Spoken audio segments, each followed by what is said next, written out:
After 53 years of marriage, they lost everything in a single phone call: their home, their savings, their dignity.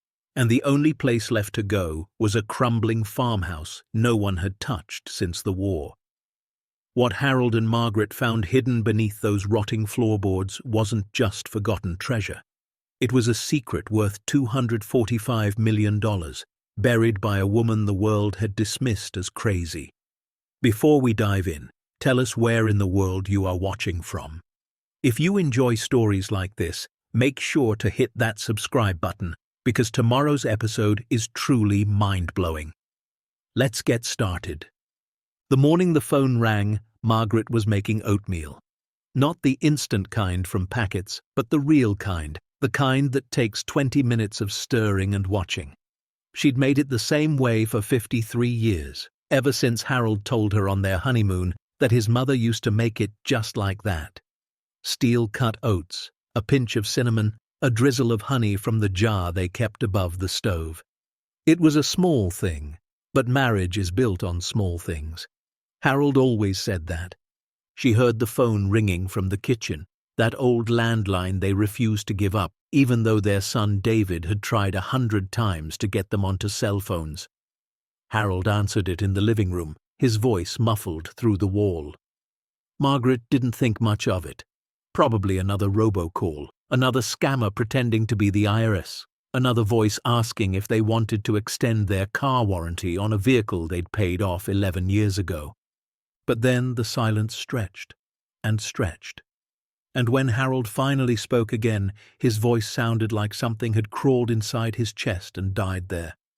Margaret turned off the burner and walked to the doorway. Harold sat in his recliner, the one with the worn armrests and the permanent indent from 45 years of evening news and Sunday football. The phone was still pressed to his ear, but his hand was shaking. His face had gone pale, the color of old dishwater, and his eyes were fixed on nothing at all. "Harold," she whispered. He didn't answer, just listened. Then, finally, he said two words that would echo in Margaret's mind for the rest of her life.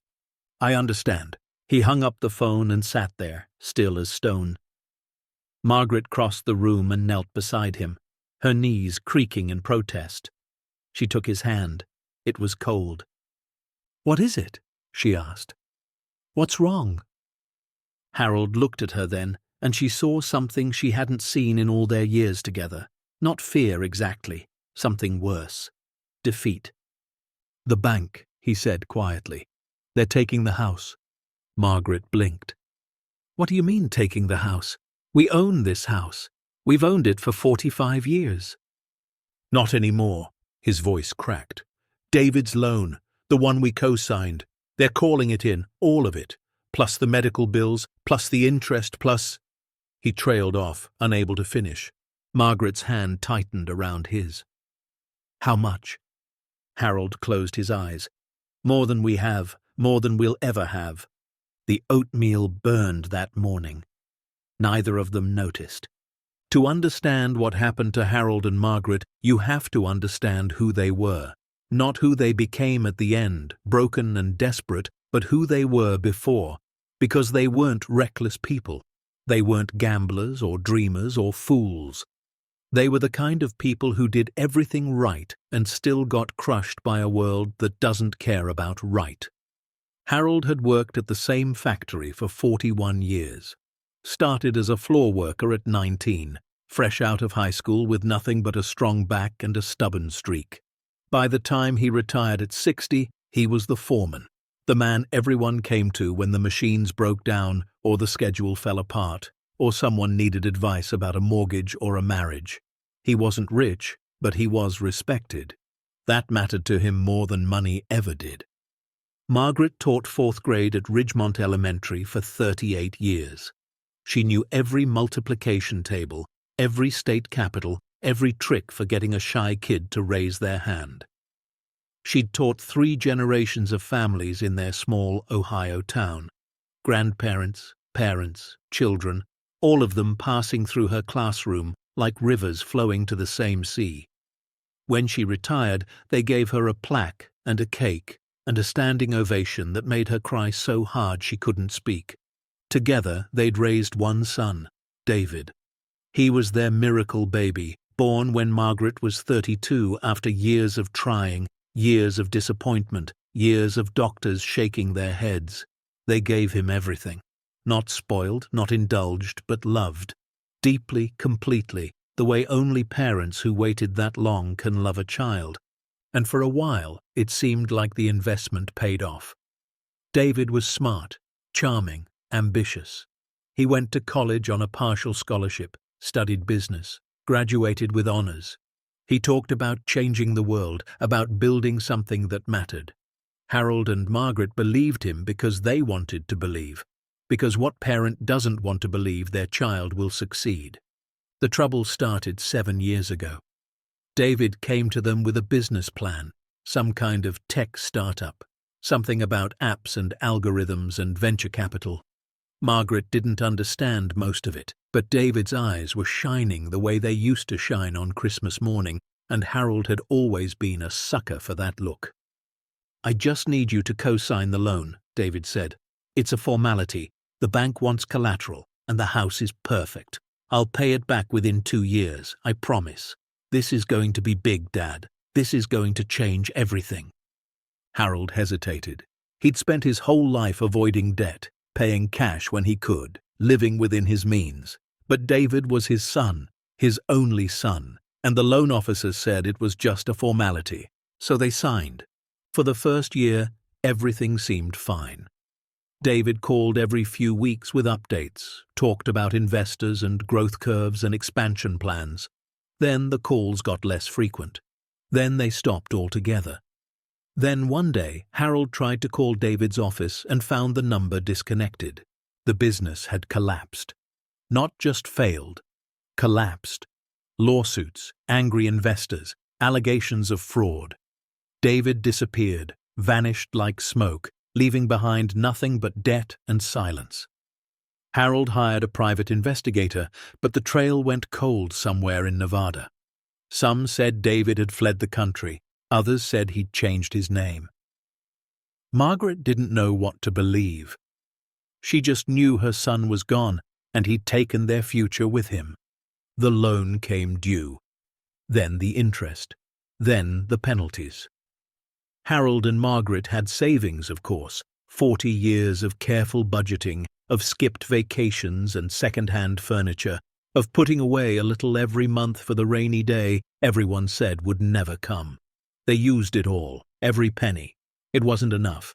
Then Harold got sick. It started with chest pains in the middle of the night, the kind that made Margaret dial 911 with shaking hands while Harold insisted he was fine, just indigestion, probably the chili from dinner. But it wasn't indigestion. It was a heart attack, followed by emergency surgery, followed by 3 weeks in the hospital, followed by bills that made their eyes water. They had insurance, of course, but insurance doesn't cover everything. Not the specialists, not the rehabilitation, not the medications that cost more per month than their first car. The bills piled up like autumn leaves, and no matter how many payment plans they arranged, no matter how many calls they made to billing departments, the mountain kept growing. The bank sent letters, then notices, then warnings. Harold kept them in a drawer in his desk, unable to throw them away, unable to face them. Margaret found them one night after he'd gone to sleep, a stack of paper thick enough to choke on, each one stamped with words like final notice and legal action and foreclosure proceedings. She didn't wake him. She just sat at the kitchen table until dawn, staring at the wall, trying to figure out how a lifetime of doing everything right had led them here. The foreclosure was finalized on a Tuesday. They gave Harold and Margaret 30 days to vacate the premises. That was the word the lawyer used, vacate, like they were trespassers in their own home. Harold wanted to fight it, wanted to hire an attorney, wanted to stand on principle. But principles cost money, and they had none left. They spent the first week in shock, moving through the house like ghosts, touching things they'd touched 1,000 times before. the doorframe where they'd marked David's height every birthday until he turned 12 and decided he was too old for that kind of thing. The kitchen window where Margaret used to watch the birds while she washed dishes. The backyard where Harold had built a swing set with his own hands, back when David was small enough to need one. They spent the second week packing. Not everything. They couldn't take everything. The house was full of 45 years of living, and where would they put it all? They had to choose. The photo albums made the cut. So did Margaret's mother's china and Harold's father's pocket watch, and the quilt Margaret's grandmother had sewn for their wedding. Everything else, the furniture, the appliances, the decorations accumulated over half a century, stayed behind. Strangers would buy it at auction. Strangers would sit on the couch where Harold had held Margaret when she cried about her father's death. Strangers would eat off the table where they'd celebrated every Thanksgiving for 4 decades. They spent the third week saying goodbye. Not to people exactly, to places, to memories, to the life they'd built and the future they'd imagined. Harold stood in the backyard one evening, staring at the spot where the swing set used to be before they'd taken it down, and Margaret found him crying. He didn't cry at their wedding. He didn't cry when David was born, but he cried that night, silent tears running down weathered cheeks, and Margaret held him the way she'd held him after his heart attack, like if she let go, he might disappear. They spent the 4th week figuring out where to go. It was Margaret who remembered the farmhouse. Not because she wanted to remember. She'd spent most of her life trying to forget it existed. But when you've lost everything else, sometimes the things you've tried to forget are all you have left. Her Aunt Edith had died 12 years ago. Margaret had never been close to her, hadn't even met her really, not since she was a child too young to remember. Edith was her mother's sister, the black sheep of the family, the one everyone whispered about but never explained. She'd lived alone in rural Pennsylvania in a farmhouse she'd inherited from someone nobody talked about, and she'd died alone there too. No funeral, no service. Just a letter from a lawyer saying Margaret had inherited the property. Margaret had thought about selling it back then. Harold had encouraged her to at least go look at it, see what it was worth. But something stopped her. Some instinct, some superstition, some voice in the back of her head that said the past was better left buried. She'd paid the property taxes every year. They weren't much, barely $200, and otherwise pretended the place didn't exist. Now it was all they had. "Are you sure about this?" Harold asked when she told him. They were sitting in the kitchen, surrounded by boxes, the walls bare and strange without the pictures that used to hang there. "We don't even know what condition it's in. It's been empty for over 60 years. "I know," Margaret said quietly, "but it's ours. No mortgage, no payments, just ours." Harold was quiet for a long moment. Then he reached across the table and took her hand. "Then let's go," he said. "Let's go see what we've got." They left Ohio on a morning so gray it felt like the sky was mourning with them. Harold drove their old pickup truck, the one they'd bought used 15 years ago and nursed along ever since. Margaret sat in the passenger seat, staring out the window at the landscape she'd known her whole life sliding past like a movie she'd already seen. They didn't talk much. What was there to say? They'd said everything already, the apologies, the reassurances, the promises that somehow everything would be okay. Now there was just the road, the miles, the slow transition from familiar to foreign. They crossed into Pennsylvania in the early afternoon. The terrain changed, flattening into farmland, then rising into hills thick with trees just starting to turn gold and orange. The jeepies led them deeper into the countryside, past towns with names Margaret didn't recognize, past fields and forests and houses that grew farther and farther apart. Finally, they turned onto a dirt road that the GPS insisted was called Hollow Creek Lane, though there was no sign to confirm it. The road wound through dense woods for nearly a mile, before opening into a clearing. And there it was. The farmhouse sat at the end of the drive like something out of a Gothic novel. 2 stories built from stone and timber, with a wraparound porch that sagged in the middle and windows that stared like empty eyes. The roof was missing shingles in patches, and ivy had claimed the east wall entirely, crawling up toward the chimney like green fingers reaching for the sky. Harold stopped the truck and killed the engine. For a long moment, neither of them moved. "Well," he said finally, "it's not much to look at." Margaret stared at the house. Her house, she reminded herself, and felt something shift in her chest. It wasn't hope exactly. It was too heavy for hope, but it wasn't despair either. "It's ours," she said quietly. "That's enough." They stepped out of the truck into air that smelled like pine and decay, that peculiar combination of living things and dying things that fills the woods in autumn. Somewhere in the trees, a crow cawed. Otherwise, the silence was absolute. Harold walked up the porch steps carefully, testing each one for rot. Most of them held, though the third one cracked under his weight, and he had to grab the railing to keep from falling. Margaret followed, her hand trailing along the weathered wood of the banister. The front door was locked, but Margaret had the key. The lawyer had sent it years ago, along with the deed. She'd kept it in a drawer, never thinking she'd use it. Now she slid it into the lock and turned. The door swung open with a groan of rusted hinges, and the smell hit them like a wall. Dust and mildew, old wood and older memories. Margaret coughed, waving her hand in front of her face, and Harold pulled his shirt up over his nose. Inside, the farmhouse was a time capsule. Furniture covered in white sheets, like ghosts frozen in place. A grandfather clock in the hallway stopped at 3:17, its pendulum still. A kitchen with an old cast-iron stove, dishes still stacked in the cupboard, a calendar on the wall from 1963. 1963. 62 years ago. That's how long this place had been frozen, waiting. Margaret walked through the rooms slowly, touching things lightly, as if they might crumble under her fingers. Dust rose with every step, swirling in the pale light that filtered through dirty windows. Harold followed behind her, taking mental inventory.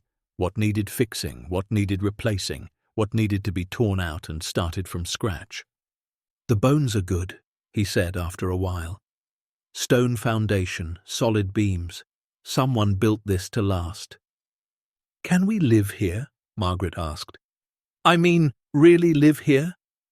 Harold looked around at the sagging ceiling, the cracked windows, the floor that creaked with every step. "We don't have a choice," he said, "so we'll make it work." That first day was a blur of cleaning and discovery. They found mouse droppings in the pantry, a bird's nest in the upstairs bedroom, a family of raccoons that had apparently been using the back porch as a toilet. Harold spent 3 hours getting the water pump working, while Margaret swept dust from surfaces that hadn't been touched since before the moon landing. By nightfall, they'd cleared enough space to set up their sleeping bags in the living room. They ate cold sandwiches from a cooler and drank water from jugs they'd brought from Ohio. The electricity didn't work. Harold figured the wiring needed to be completely redone, so they lit candles and sat in the flickering light, surrounded by shadows and silence. "Do you think she was happy here?" Margaret asked suddenly. Harold looked at her. "Who?" "Aunt Edith. Do you think she was happy, living alone in this place for all those years?" Harold considered the question. "I don't know. What do you remember about her?" Margaret frowned, searching her memory. "Not much. My mother didn't talk about her. I think they had some kind of falling out when they were young. I remember meeting her once, when I was maybe 4 or 5. She came to visit, but she didn't stay long. My mother was upset about something." "That's it?" "That's it. After that, nothing. No letters, no calls, no Christmas cards. Just silence."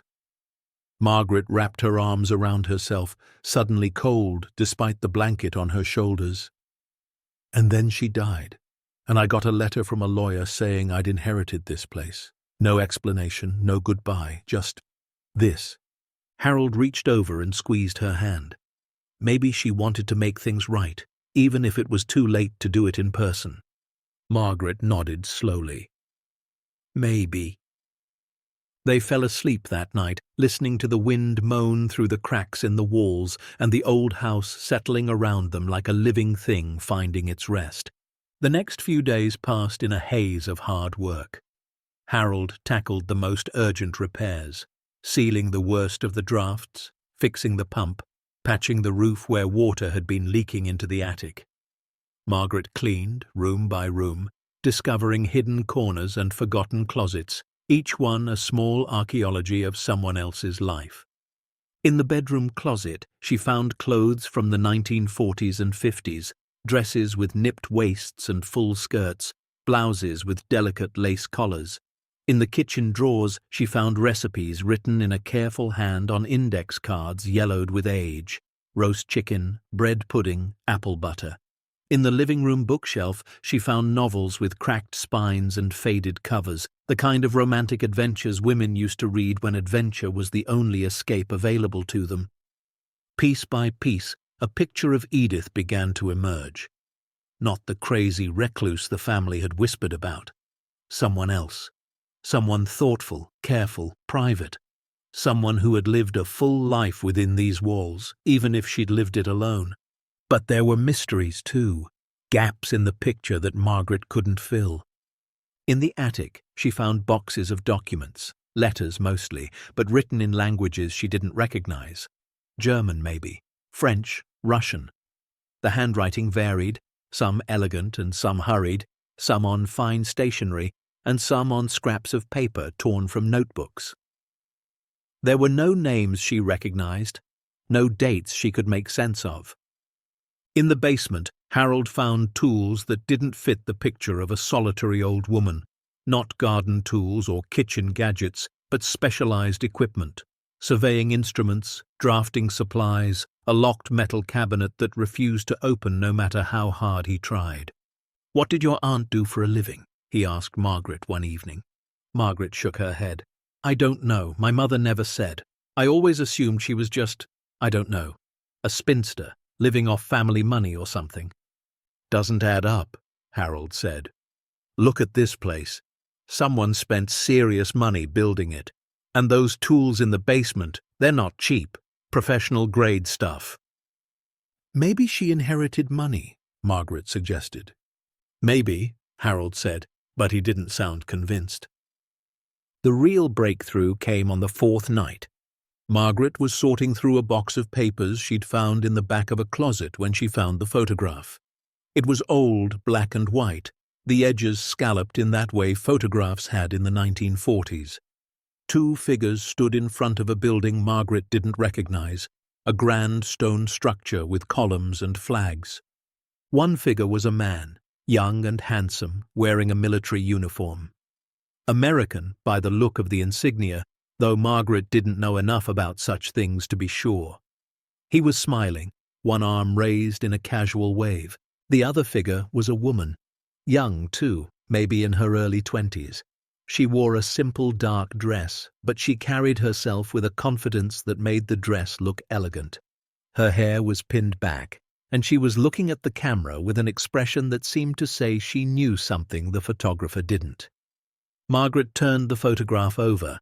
On the back, in faded pencil, someone had written, "E.M. and R.C. Paris, 1945. E.M. Edith. It had to be, but who was R.C.? And what had Edith been doing in Paris in 1945? Margaret stared at the photograph for a long time, tracing the lines of her aunt's young face with her finger. Edith looked nothing like the family had described her. Not crazy, not eccentric, not a recluse. She looked vibrant, alive, like someone with secrets worth keeping and stories worth telling. "Harold," Margaret called, "come look at this." He came in from the other room, wiping his hands on a rag. Margaret showed him the photograph, explained what she'd found. 1945, he said slowly. That's right after the war ended. She was in Paris, Margaret said, with a man in uniform. What was she doing there?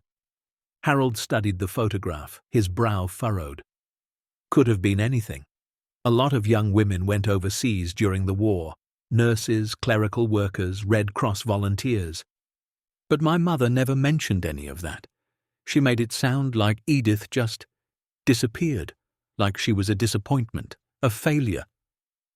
Maybe that was the story she wanted people to believe, Harold said quietly. That night, Margaret couldn't sleep. She lay in her sleeping bag, staring at the ceiling, listening to Harold's steady breathing beside her. The house creaked and groaned around them, settling into the cold night air. Outside, an owl called, its voice lonely and strange. She thought about Edith, about the photograph, about all the years of silence and all the secrets this house seemed to hold. "Who were you?" she asked silently. "What did you do, and why did you leave all of this to me?" No answer came, just the wind and the owl and the slow passage of time. It was Harold who found the hollow floor. He was walking through the back room, the one Edith had apparently used as a study, judging by the desk and the empty bookshelves, when he felt it. A slight give beneath his feet, a subtle wrongness in the way the boards responded to his weight. He stopped, backed up, walked forward again. There it was, a section of floor, maybe 4 feet by 4 feet, that felt different from the rest. Not softer exactly, hollow. "Margaret?" he called. "Come here." She came in from the kitchen, drying her hands on a dish towel. "What is it?" "Listen." He stomped his foot on the floor, a solid thud. Then he moved to the suspicious section and stomped again, a duller sound with an echo beneath it. Margaret's eyes widened. "There's something under there." "That's what I'm thinking." They looked at each other. Then, without speaking, they began to move. There was a rug covering that section of floor, an old Persian thing faded to muted blues and browns. They rolled it back carefully, revealing the wooden planks beneath. At first glance, they looked like all the other planks in the room, worn, aged, fitted together with the precision of skilled craftsmen. But when Harold got down on his knees and looked closer, he saw it. A seam, barely visible, running in a perfect square, cutting across the grain of the wood. "There's a door here," he said. "A trapdoor." Margaret knelt beside him, her heart pounding. "Can you open it?" Harold ran his fingers along the seam, searching for a latch, a handle, anything. Nothing. The edges were flush with the surrounding floor, sealed tight. Then he saw it. In one corner of the square, almost invisible unless you were looking for it, was a small metal plate. And in the center of that plate was a keyhole. But not just any keyhole. This one was unlike anything Harold had seen in a residential setting. It was heavy duty, the kind of lock you'd find on a safe or a military installation. The metal around it was worn smooth, like someone had used it many times over many years. "We need a key," Harold said. Margaret sat back on her heels, thinking. They'd gone through most of Edith's things by now. Clothes, papers, books. They'd found jewelry, costume mostly, and some old coins, and a collection of fountain pens that looked valuable. But no keys, at least no keys that looked like they'd fit this lock. "Wait," she said suddenly. "The Bible." "What?" "In the bedroom. There's a Bible on the nightstand. It was Edith's, I think. I saw her name inscribed in it." Margaret stood, already moving toward the door. "Old people used to hide things in Bibles. My grandmother did it all the time. Money, letters, important papers." She was back in less than a minute, carrying a leather-bound Bible thick with age. The cover was cracked, the pages yellowed, but the binding was still solid. She sat down on the floor across from Harold and began to flip through the pages. Nothing fell out. No folded letters, no hidden photographs. Just scripture, verse after verse, page after page. Margaret frowned. Then she ran her fingers along the spine. It was too thick. She turned the Bible over, examining the back cover. It felt heavier than it should, the leather bulging slightly at one corner.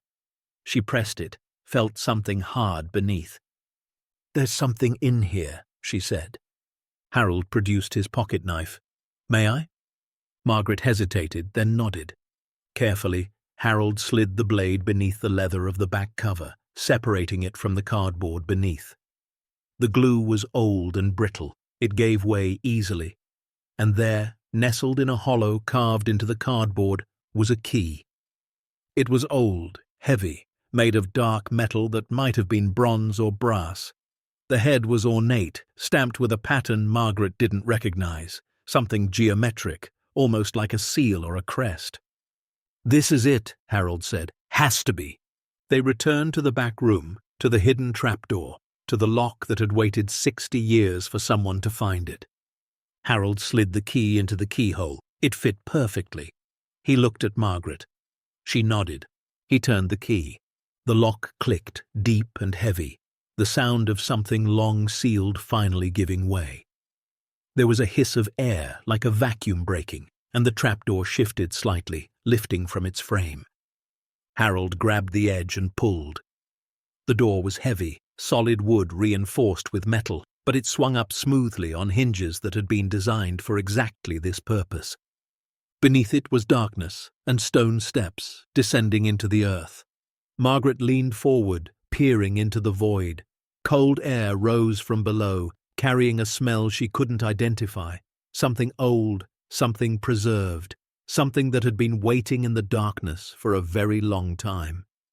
"What is this?" she whispered. Harold shook his head slowly. "I don't know, but I think we're about to find out."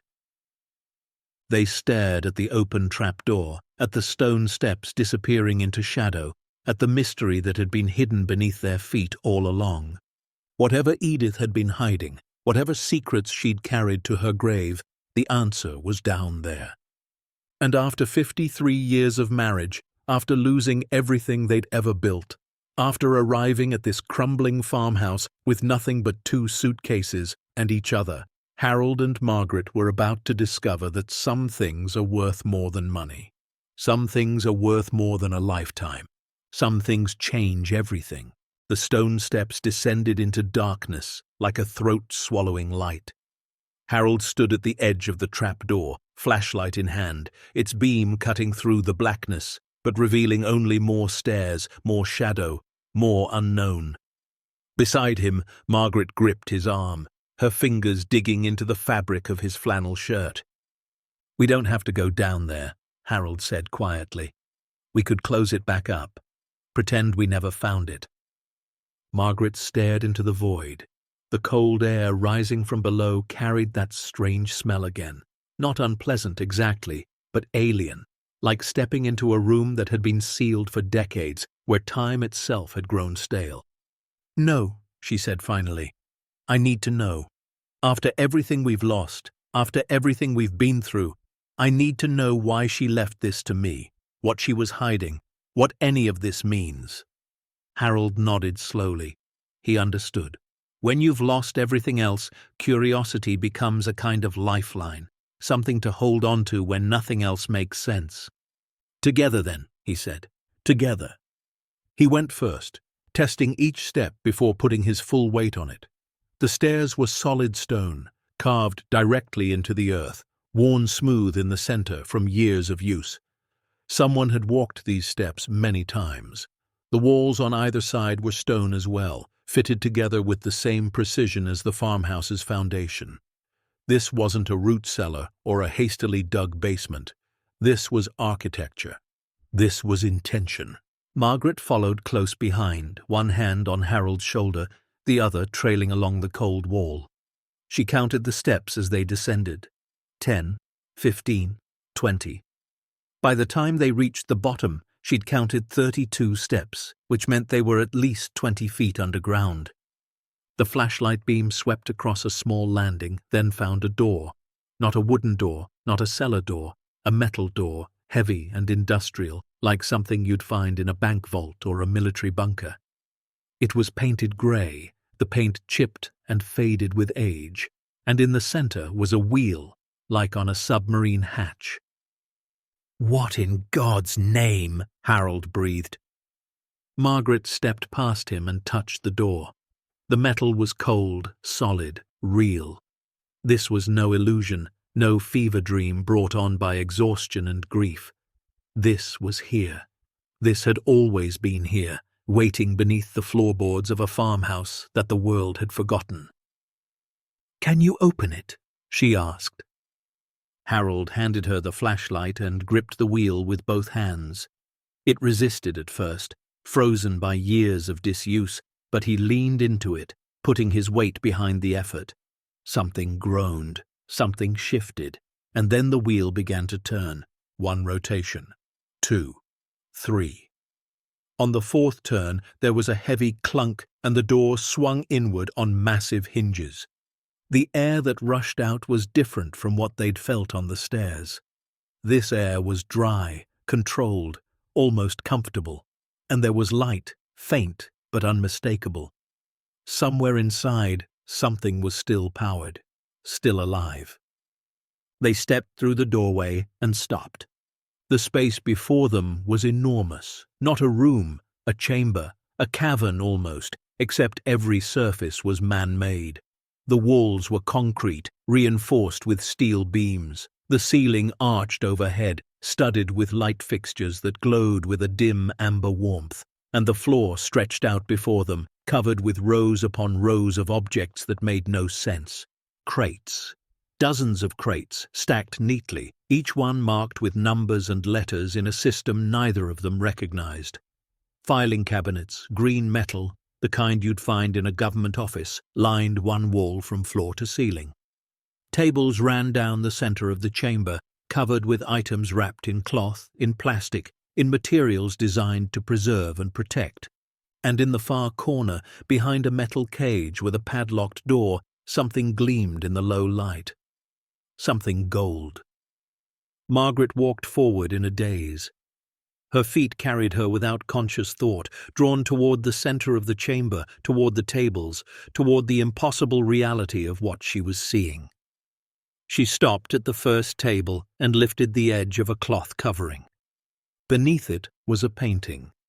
Small, maybe 18 inches by 24, in a gilded frame that looked older than the country she lived in. The image was a woman, rendered in soft brushstrokes, her face turned slightly away, her expression mysterious and knowing. Margaret didn't know much about art. She'd taken her 4th graders to the local museum once a year, pointed at famous paintings, read the plaques out loud. But even she recognized quality when she saw it. This wasn't a reproduction, this wasn't a print, this was real, oil on canvas, the kind of painting that belonged in a museum behind velvet ropes and laser sensors. "Harold," she whispered. "Harold, come look at this." He was already beside her, his face pale in the amber light. Together, they moved down the table, lifting cloths, revealing treasures. Another painting, this one larger, a landscape of rolling hills and stormy skies. A sculpture, bronze, maybe 12 inches tall, depicting a dancer frozen mid-pirouette. A collection of coins in a glass case, each one ancient, each one probably worth more than their foreclosed house. They moved to the next table. Jewelry. Not costume jewelry, not the kind Margaret's mother used to wear to church. Diamonds, rubies, emeralds, set in gold and platinum. Necklaces and bracelets and rings that sparkled even in the dim light like captured stars. The next table held documents. Official-looking papers in frames, maps with faded ink, letters with elaborate seals. Margaret couldn't read most of them. The languages were wrong, German and French and something that might have been Russian, but she recognized significance when she saw it. These weren't random papers. These were records, evidence, proof of something she couldn't begin to understand. And then they reached the cage.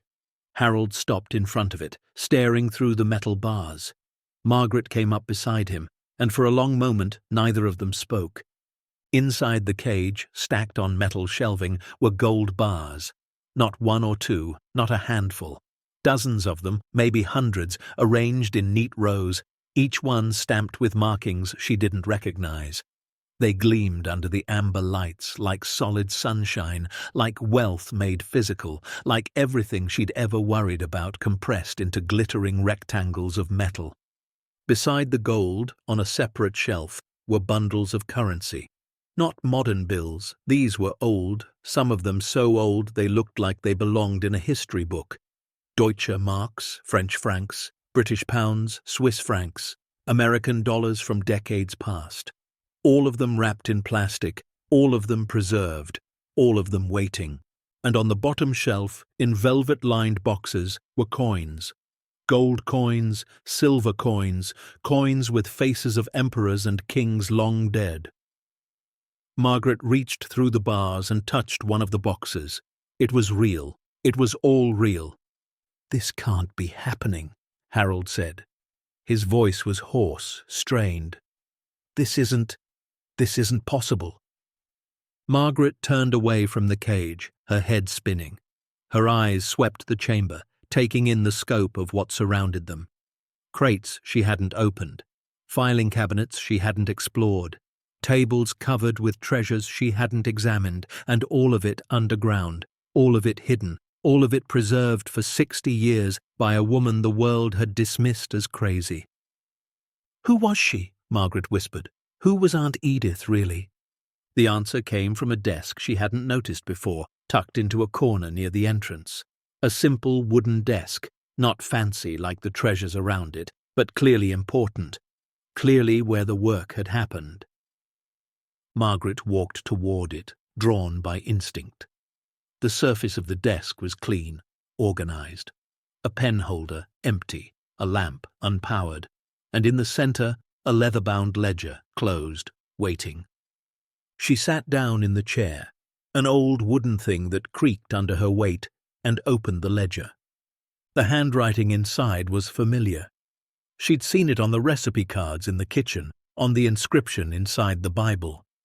This was Edith's hand, careful and precise, the penmanship of someone who had been taught to write properly in an era when such things mattered. The first page was dated January 14, 1963. The last update, according to the dates she scanned, was November 2, 2012. Edith had kept this record for almost 50 years. Each entry documented an item, a painting, a sculpture, a piece of jewelry, a stack of currency. For each item there was a description, a provenance, where it came from, who had owned it before, and an estimated value. The values made Margaret's head spin. $50,000, $200,000, $500,000, $3 million. She flipped to the back of the ledger, where a summary page waited. At the top, in Edith's careful script, were the words, "Collection Inventory, Final Assessment." Below that, a list of categories. Paintings, 37 items. Sculpture, 12 items. Jewelry, 94 items. Currency, various. Coins, 326 items. Documents and artifacts, 118 items. Precious metals, 412 bars assorted. And at the bottom, circled twice in red ink, a single number. Total estimated value, $245 million. Margaret stared at the number. She read it again, then again. The words wouldn't process. The meaning wouldn't settle. $245 million. She looked up at Harold, who had come to stand beside her, reading over her shoulder. "That can't be right," he said. That's more money than we could spend in 10 lifetimes," Margaret finished. "Than our entire town is worth. Than everything we've ever known combined." She turned back to the ledger, flipping through pages, searching for explanation. And she found it, not in the inventory section, but in the front, where Edith had written an introduction, a statement, a confession. "If you are reading this, then you have found what I have spent my life protecting. I will explain what I can, though I fear words are insufficient for the weight of what lies before you. My name is Edith May Thornton. I was born in 1922 in Philadelphia, Pennsylvania. I was educated at Bryn Mawr College, where I studied languages and history. In 1943, at the age of 21, I was recruited by the Office of Strategic Services, the organization that would later become the CIA, to serve my country in the war against fascism. I was not a soldier. I did not carry a gun or storm beaches or fly planes into enemy territory. My war was quieter, but no less important. I was part of a unit tasked with recovering stolen assets, art, gold, cultural artifacts looted by the Nazis from museums, churches, and private collections across Europe. We called ourselves the Monuments Men, though that name came later, given by others. At the time, we were simply doing what needed to be done.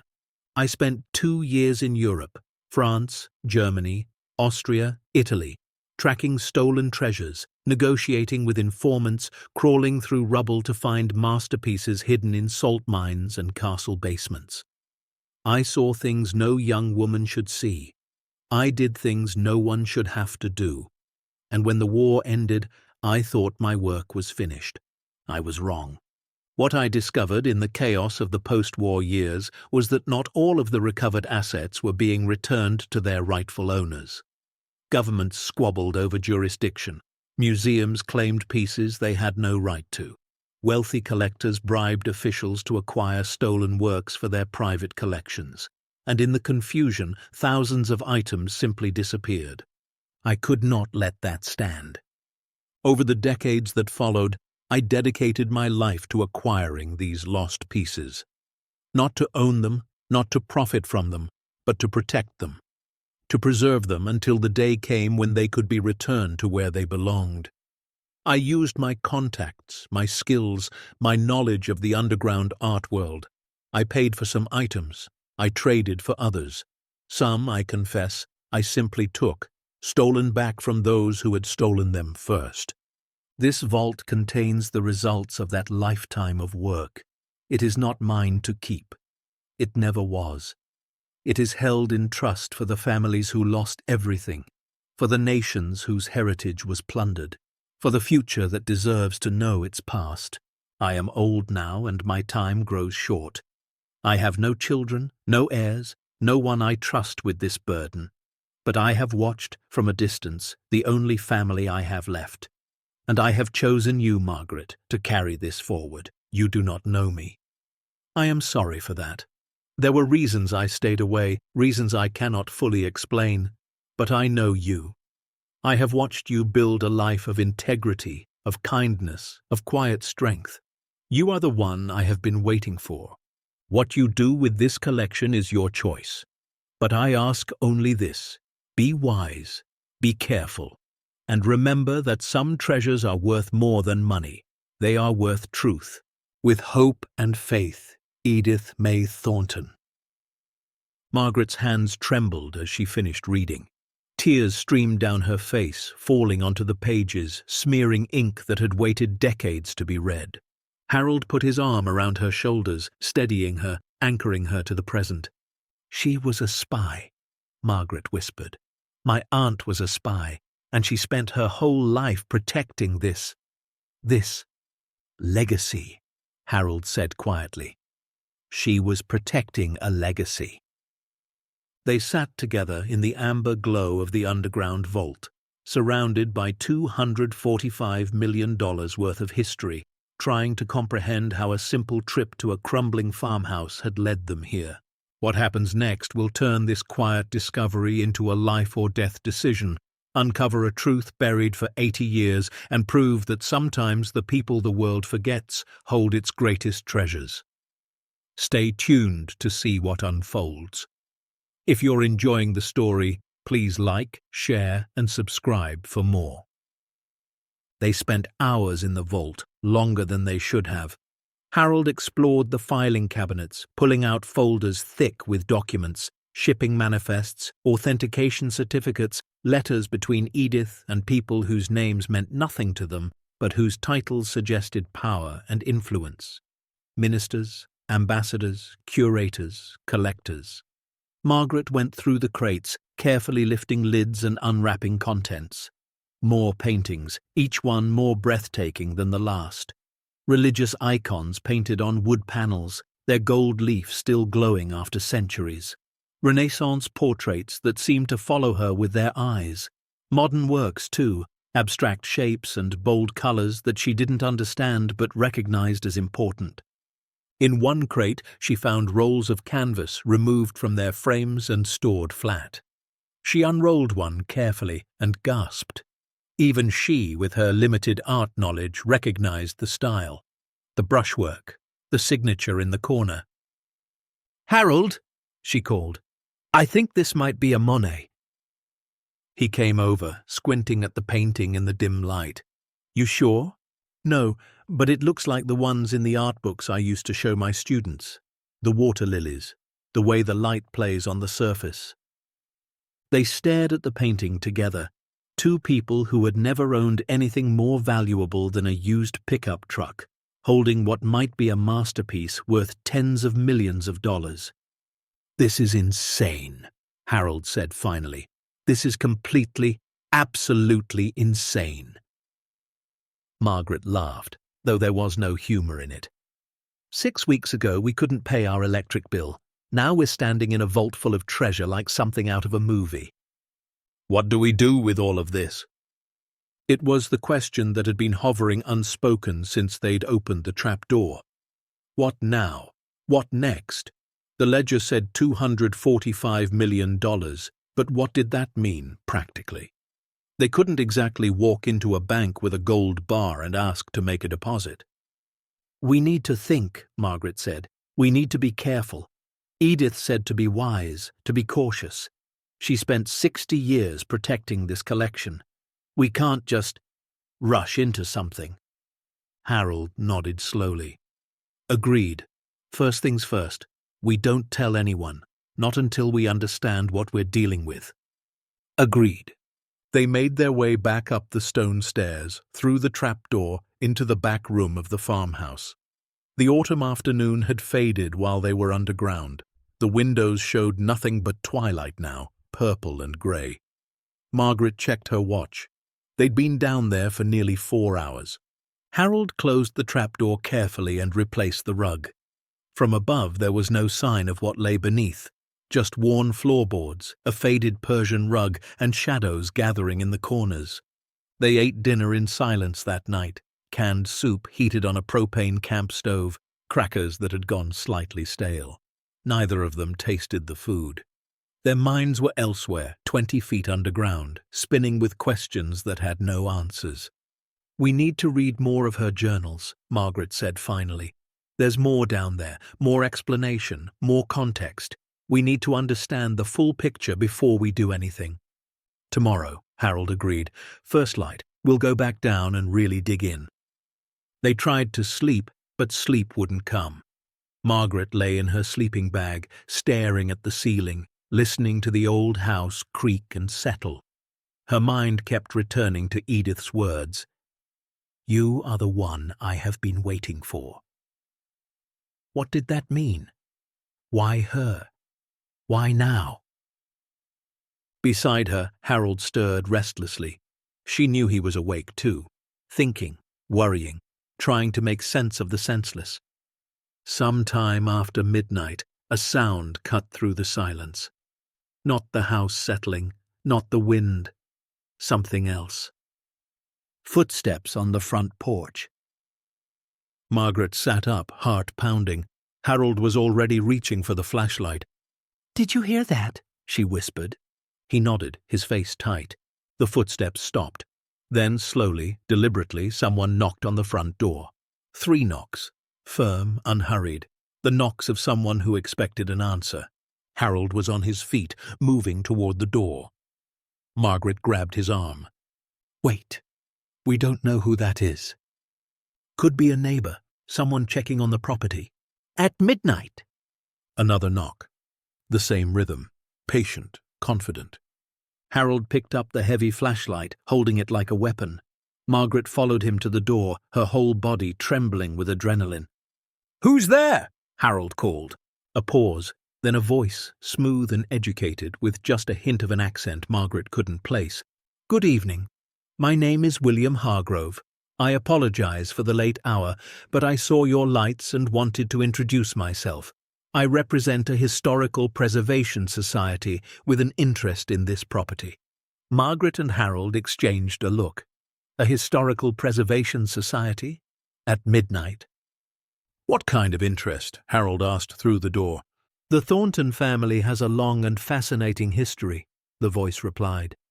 We've been trying to document it for years.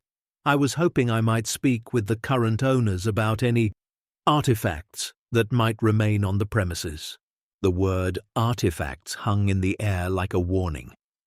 Margaret's hand found Harold's in the darkness. She squeezed once, hard. He squeezed back. It's late, Harold said. Come back tomorrow, during daylight hours. A pause. When the voice spoke again, there was something different in it, something colder. I understand. I do apologize for the intrusion. But please, if you find anything unusual in your exploration of the property, I would urge you to contact me before taking any precipitous action. A card slid under the door, white against the dark floor. My number, please use it, for everyone's benefit. Footsteps again, retreating this time. Then the sound of a car engine starting somewhere down the drive, a car they hadn't heard arrive. Margaret picked up the card. Even in the dim light she could read the embossed text. William Hargrove Heritage Acquisitions International, preserving the past for the future. Below the name was a phone number and an email address. Nothing else. No street address, no website, nothing that would tell them who this man really was or what he really wanted. He knows, Margaret whispered. Somehow, he knows. He doesn't know anything for certain, Harold said, but his voice was strained. If he did, he wouldn't be knocking on our door at midnight fishing for information. He'd have a warrant and a team of lawyers. Then how did he know to come here? How did he know we'd arrived? Harold had no answer for that. They didn't sleep the rest of the night. They sat at the kitchen table, the business card between them, talking in low voices about what this might mean, what they should do, who they could trust. By dawn, they had a plan, or at least the beginning of one.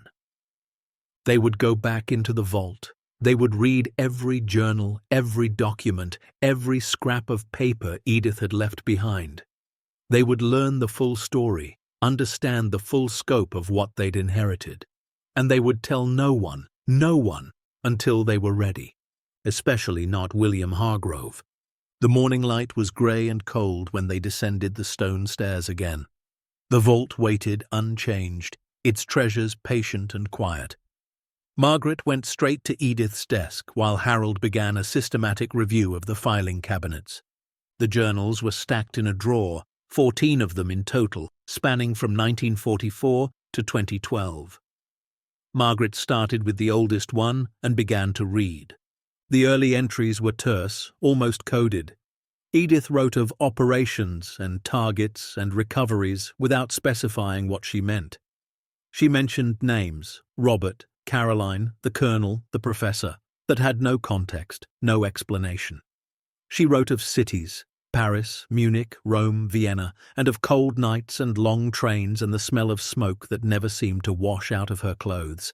But as the journals progressed, the picture became clearer.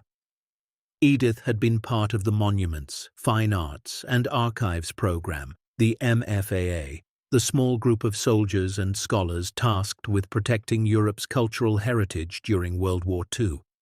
She'd been recruited for her language skills and her art history background, but she'd proven herself capable of far more than translation and identification. She wrote of negotiating with black market dealers in bombed-out basements, of bribing Nazi officers to reveal the locations of hidden caches, of crawling through collapsed buildings to recover paintings that had been rolled up and shoved into drainage pipes, of standing in the Neuschwanstein castle, surrounded by thousands of stolen masterpieces, weeping at the scale of the theft. And she wrote of what happened after. The war ended, but the looting didn't. One entry from 1946 read, "Now it's our own people doing the stealing. Generals loading crates onto personal transport, museum directors filing false claims, collectors with deep pockets and flexible morals swooping in while the paperwork is still chaos. We saved these works from the Nazis only to lose them to greed. Another entry from 1948. Robert was killed last week. They called it a robbery, but I know better. He was getting too close to the Rothschild collection. Someone didn't want those pieces found. I've been warned to back off. I won't. And from 1952, I've left the agency. They wanted me to stop asking questions. I couldn't. But now I work alone. Slower, quieter, but still working. The vault is nearly complete. Another delivery tomorrow. The Klimt that disappeared from the Salzburg cache. It's taken me 4 years to track it down. The man who had it didn't want to sell. I convinced him. Margaret looked up from the journal, her hands cold. She was hunting these things, she said to Harold, for decades. She was tracking down stolen art, stolen gold, stolen everything, and bringing it here to protect it. Harold looked up from a filing cabinet drawer. Look at this. He held up a folder thick with photographs. Black and white images, faded with age. Each one showed a piece of art, a painting, a sculpture, a piece of jewelry, alongside a document. The documents were in German, but Margaret recognized the format. They were lists, inventories, Nazi inventories, cataloguing what had been stolen and from whom. She was matching them, Harold said slowly. The stolen items to the original owners, building a record of where everything came from. So it could be returned. Exactly. They worked through the morning and into the afternoon, piecing together the scope of Edith's operation. She hadn't just collected these treasures, she'd documented them meticulously. Every painting had a provenance file. Every piece of jewelry had a chain of ownership traced back to the family it had been stolen from. Every gold bar was catalogued with its origin, some from Nazi reserves, some from central bank robberies, some from the melted-down possessions of Holocaust victims. It was a museum's worth of history, a scholar's lifetime of research, a prosecutor's dream of evidence. And it was all sitting in a vault beneath a crumbling farmhouse in rural Pennsylvania, waiting for someone to do something with it. She wanted it returned, Margaret said, closing another journal. That's clear, but she never did it herself. Why? Harold sat back in his chair, rubbing his eyes. Fear, maybe, or politics, or bureaucracy. Look at these letters. He gestured to a stack of correspondence he'd been reviewing. She tried in the 50s and 60s. She contacted museums, governments, families, and every time she hit a wall, paperwork, red tape, questions about how she'd acquired the items, accusations that she was the thief. So she gave up. No. She went underground, literally. Harold spread his hands encompassing the vault around them. She kept collecting, kept protecting, kept waiting for something, for someone. For me. The words hung in the air. Margaret stared at the journals, at the photographs, at the impossible weight of what Edith had placed on her shoulders. Why me? She whispered. I'm nobody. I'm a retired schoolteacher who can't even keep her own house. What am I supposed to do with all of this? I don't know, Harold said honestly. But Edith believed you could figure it out. She watched you, Margaret. She chose you. That has to mean something. That evening, as the sun set behind the Pennsylvania hills, Margaret found one final journal. It wasn't with the others. It was hidden in a secret compartment in the desk, released by a mechanism she triggered accidentally when reaching for a pen. The journal was thin, barely 20 pages, and it contained only a single entry, dated October 15, 2012, less than a month before Edith died. Margaret read it aloud, her voice trembling in the amber light. I am dying. The doctors won't say it, but I know. The body fails, as bodies do, and I have pushed mine harder than most. But I am not afraid. I have done what I could, protected what needed protecting. And now it is time to pass the burden on. Margaret, if you are reading this, then you have found the vault. You have seen what I have gathered. You have read my journals and learned my story, and now you must decide what to do with it all. I will not tell you what to choose. That is not my right. But I will tell you what I know. The world has changed since I began this work. Governments are more cooperative. Technology makes it easier to trace provenance. Families are still searching for what was stolen from their grandparents, their great-grandparents. There are organizations now, lawyers, historians, advocates, who do this work openly, legally, without the shadows I had to hide in. The time may finally be right. But there are also dangers. There always have been. Powerful people have built fortunes on stolen goods. They will not give them up willingly. They will lie, threaten, even kill to protect what they have taken. I know this because they have tried to stop me before. If you choose to bring this collection into the light, you must be careful. Trust slowly. Verify everything. And never ever let anyone know what you have until you are ready to act. I have one more thing to say, and it is the most important thing of all. You are not alone, Margaret. You never have been. I have watched you from afar, watched you raise your son, build your career, love your husband. I have seen your strength, your kindness, your integrity. I have seen you face hardship after hardship and never give up. That is why I chose you. You are the one I have been waiting for. Protect it, use it wisely, and trust no one who comes looking. With all my love, your Aunt Edith. Margaret closed the journal. Tears streamed down her face. Harold held her, saying nothing, because there was nothing to say. Outside, the first stars were appearing in the darkening sky. Somewhere in the distance, an owl called, and in the vault beneath their feet, $245 million worth of history waited for an elderly couple with nothing left to lose. They didn't know it yet, but they had already been found. William Hargrove's visit was not a coincidence. His Historical Preservation Society was not what it claimed to be, and the people he worked for had been searching for Edith Thornton's collection for 60 years. The hunt had already begun, and Harold and Margaret were standing directly in its path. The first sign came 3 days after William Hargrove's midnight visit. Margaret was in the kitchen, boiling water for tea on the camp stove, when she glanced out the window and saw it, a black sedan parked at the edge of the property, just visible through the bare trees. It hadn't been there an hour ago. She was certain of that. She watched for a long moment, her breath fogging the cold glass. The car didn't move. No one got out. It just sat there, dark and patient, like a predator waiting for its prey to make a mistake. "Harold," she called quietly, "come look at this." He came in from the back room where he'd been reviewing more of Edith's documents. When he saw what Margaret was pointing at, his jaw tightened. "Could be nothing," he said. "Could be someone who pulled over to check their phone." "For an hour?"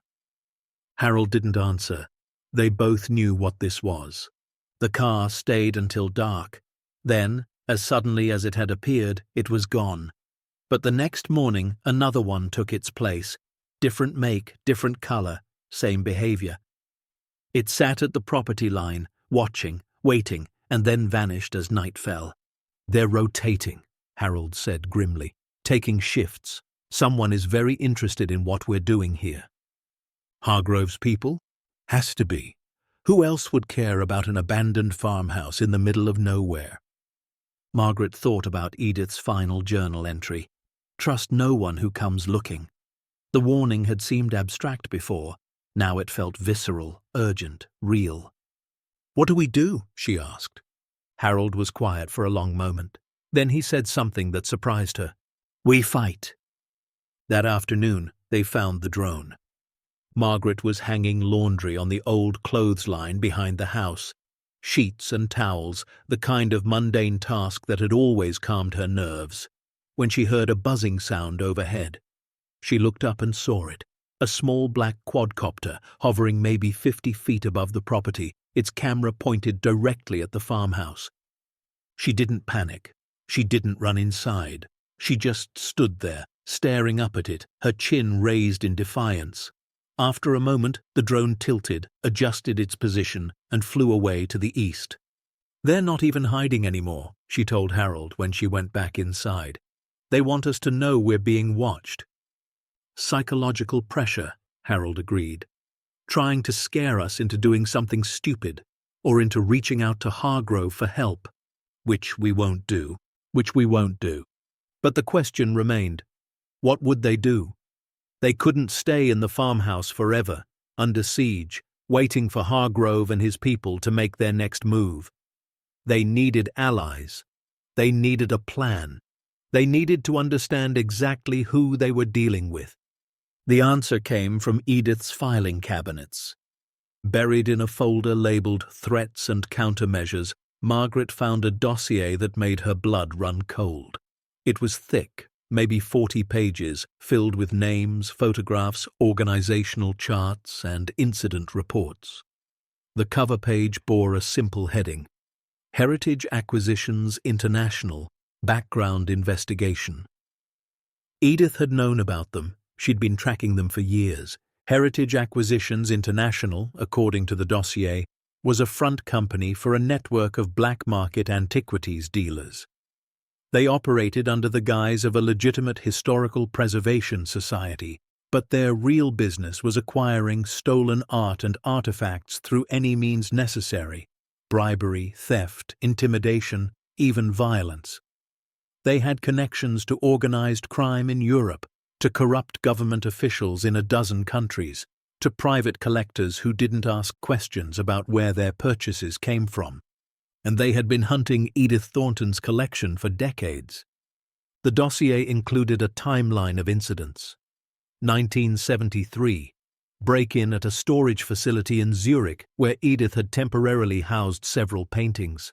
1981, attempted bribery of a lawyer who was helping Edith trace the provenance of a sculpture. 1994, surveillance detected at the farmhouse property. Edith went dark for 6 months.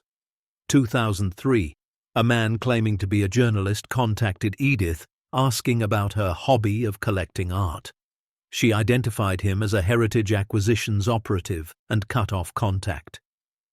The last entry was dated 2011, a year before Edith's death. Activity increasing, multiple inquiries about property, believe cover may be compromised, contingency protocols activated. Margaret looked up from the dossier, her hands trembling. She knew they were closing in, she said. That's why she sealed the vault and stopped going down there. She was trying to wait them out. But she died before she could do anything with the collection, Harold added. And now they think they finally have a chance to get their hands on it. Through us. They read further into the dossier and found something that gave them hope. Edith had identified several people she considered trustworthy, individuals who had the knowledge, the connections, and the integrity to help protect the collection if something happened to her. One name appeared multiple times, circled in red ink with a notation that read, "First contact if vault is discovered." The name was Grace Chen. The address was in State College, Pennsylvania, less than 2 hours away. A professor, Margaret said, reading the notation. Retired now, according to this. She wrote a book about Nazi-looted art in the 1990s. Edith met her at a conference and stayed in touch. Do you think she's still alive? Only one way to find out. Margaret found Grace Chen's phone number through a quick search on Harold's old laptop, using the spotty Wi-Fi signal they'd managed to get working. She dialed before she could talk herself out of it. The phone rang 4 times. Margaret was about to hang up when a voice answered. Sharp, alert, the voice of someone who was used to being interrupted by important calls.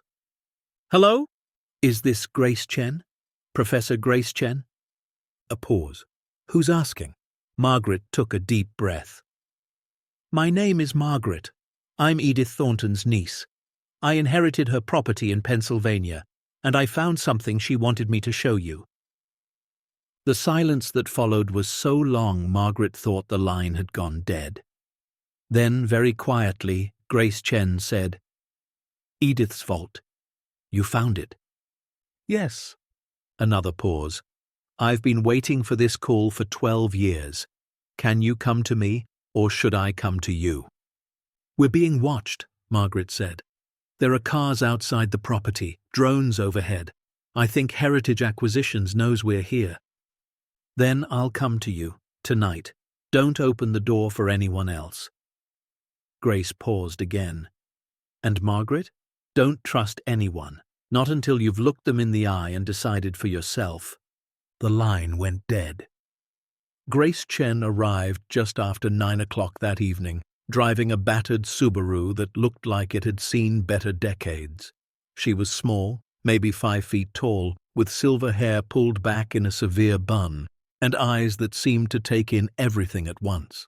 She carried a leather satchel over one shoulder and moved with the careful efficiency of someone who had learned not to waste motion. "Margaret," she said when Margaret opened the door. It wasn't a question. "And you must be Harold.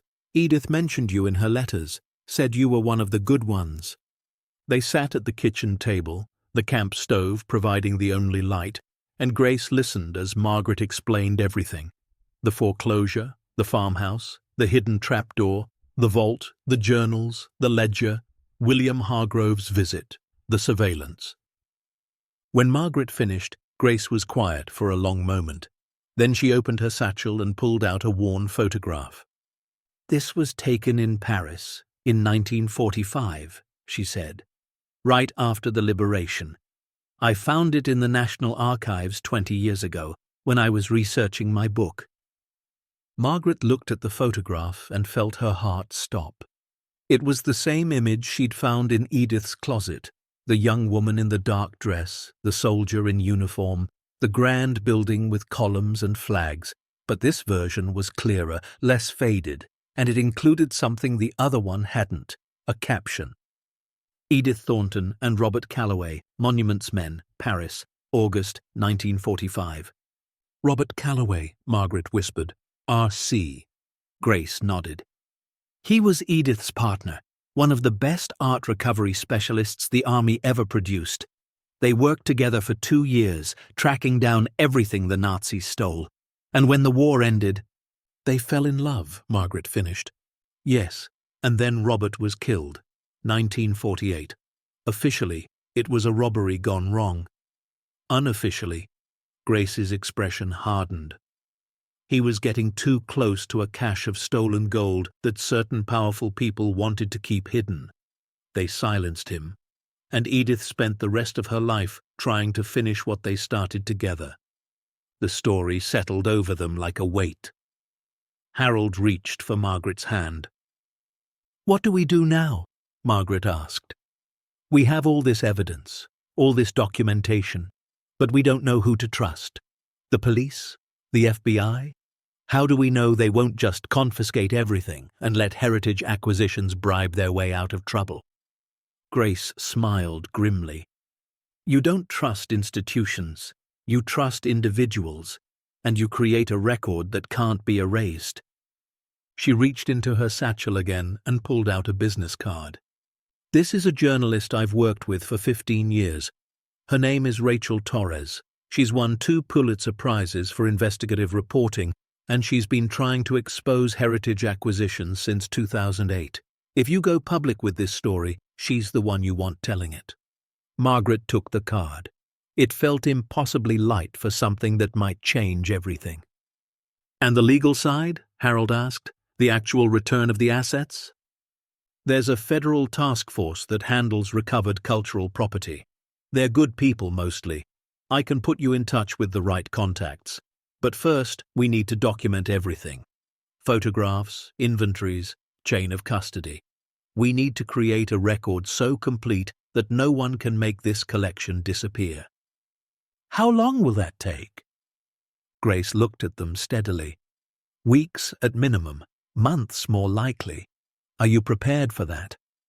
Margaret thought about the black sedans, the drones, the midnight knock on their door. She thought about Edith, spending 60 years protecting treasures that should have been returned decades ago. She thought about Robert Calloway, killed for getting too close to the truth. "Yes," she said, "we're prepared." The next 2 weeks were the most intense of their lives. Grace came and went, bringing equipment, cameras, scanners, archival supplies, and expertise. Together, they began the painstaking process of documenting every item in the vault. Margaret photographed the paintings, capturing every brushstroke, every crack in the varnish, every signature in the corner. Harold catalogued the gold bars, the currency bundles, the coins, cross-referencing each item against Edith's ledger. Grace reviewed the provenance files, flagging items that could be definitively linked to specific families or institutions. It was slow work, meticulous and exhausting. Margaret's back ached from hours spent crouching over artifacts. Harold's eyes burned from squinting at faded documents, but neither of them complained. They understood what was at stake. The surveillance continued. Cars rotated at the property line.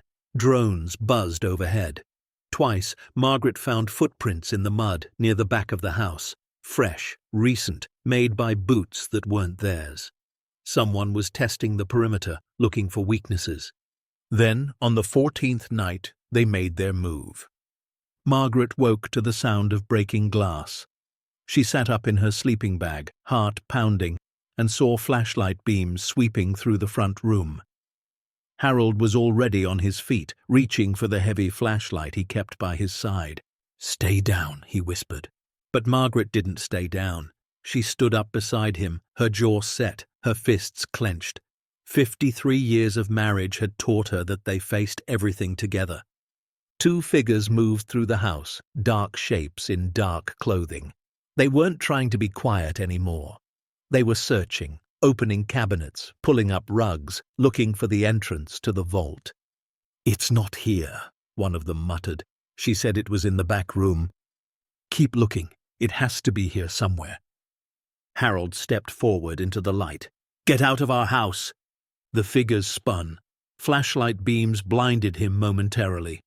Then one of them laughed, a cold, ugly sound. "Mr. and Mrs. Thornton, you should have taken Mr. Hargrove's advice when you had the chance." "The name is Marshall," Margaret said, stepping up beside Harold. "And this is our home. You're trespassing." "Trespassing?" The man laughed again. "Lady, you have no idea what you're sitting on. That vault contains property worth more than this entire county, property that belongs to people who are very motivated to get it back." "It belongs to the families it was stolen from," Margaret said. "And it's going back to them. Not to you, not to Hargrove, not to anyone who profits from stolen goods." The man's expression shifted. "You're making a mistake, a very serious mistake. We've been patient so far, but patience has limits." "So does mine," Harold said. "Now get out, before I call the police." "The police?" The man smiled. "Go ahead. Call them. See how long they last against our lawyers. By the time the paperwork clears, everything in that vault will be in another country, and you'll be answering questions about how you ended up with stolen property in the first place." He took a step closer. Margaret could see his face now, hard, professional, the face of someone who hurt people for a living. "One last chance," he said. "Tell us where the vault is. Cooperate with Mr. Hargrove, and we'll make sure you're compensated. Enough money to disappear somewhere comfortable, enough to forget any of this ever happened." Margaret looked at Harold. He looked back at her. 53 years of shared silence, shared understanding, passed between them in a single glance. "No," Margaret said. "No," Harold agreed. The man's smile vanished. "Your choice." They left the way they came, through the broken window, into the darkness. But the message was clear. The next visit wouldn't be a warning. Grace arrived at dawn, alerted by a frantic phone call from Margaret. She surveyed the damage, the broken window, the overturned furniture, the muddy boot prints on the floor, and her expression grew grimmer with each passing moment. "This is escalating faster than I expected," she said. "We need to move up our timeline." "How?" Harold asked. He looked exhausted, his face pale, his breathing slightly labored. Margaret noticed and worried, but said nothing. "Rachel Torres is ready. I've been briefing her for the past week, and the federal contacts are standing by. If we go public now, really public, with media coverage and official involvement, Heritage Acquisitions won't be able to touch you. The spotlight will be too bright." "How soon?" Margaret asked. 48 hours. I can have everything arranged, but it means stepping into the light. No more hiding, no more anonymity. Are you ready for that? Margaret looked around at the farmhouse, the crumbling walls, the dusty floors, the hidden vault beneath their feet. She thought about Edith, living alone for 60 years, protecting secrets she could never share. She thought about the families still searching for what had been stolen from their grandparents. "Yes," she said, "we're ready." The night before the press conference, Margaret found Harold sitting on the back porch, staring up at the stars. She sat down beside him, pulling her coat tighter against the cold. "You okay?" she asked. He was quiet for a long moment. Then he said, "I'm sorry, Margaret." "For what?"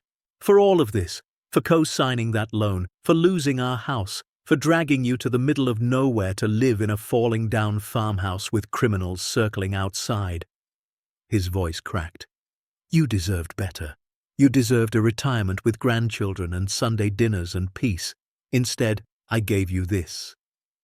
Margaret took his hand, the same hand she'd held at their wedding, at their son's birth, at her mother's funeral, at 1,000 moments in between.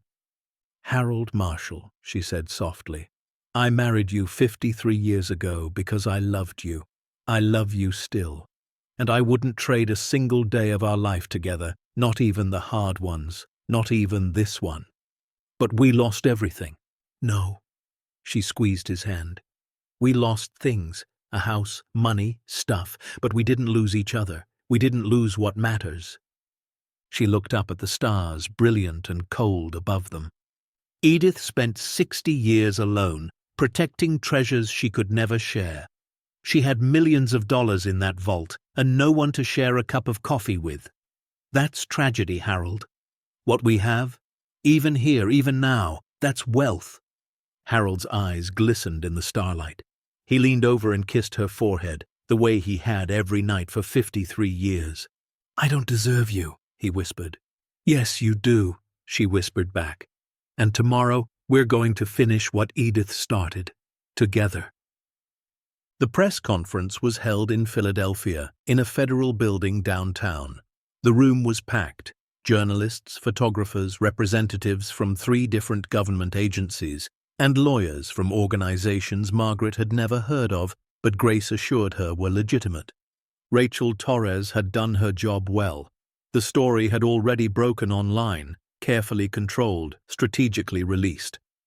Elderly couple discovers $245 million hidden vault of Nazi-looted art. The headline was everywhere. The world was watching. Margaret stood at a podium, Harold beside her, Grace just behind.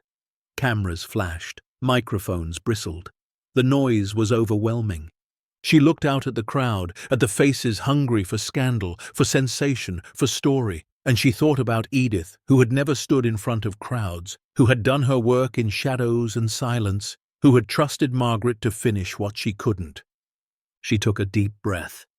Harold's hand found hers, and together they began to speak. The story broke like a thunderclap across the world. Within 24 hours of the press conference, Margaret and Harold Marshall's faces were on every news channel, every website, every social media feed, from Philadelphia to Paris to Tokyo. Elderly couple discovers hidden vault worth $245 million. Nazi-looted art found in Pennsylvania farmhouse. Forgotten fortune surfaces after 60 years. The phones started ringing before they even left the federal building. Journalists, lawyers, museum curators, government officials, everyone wanted a piece of the story. Everyone wanted access. Everyone wanted to know how 2 broke retirees from Ohio had stumbled onto one of the greatest archaeological discoveries of the century.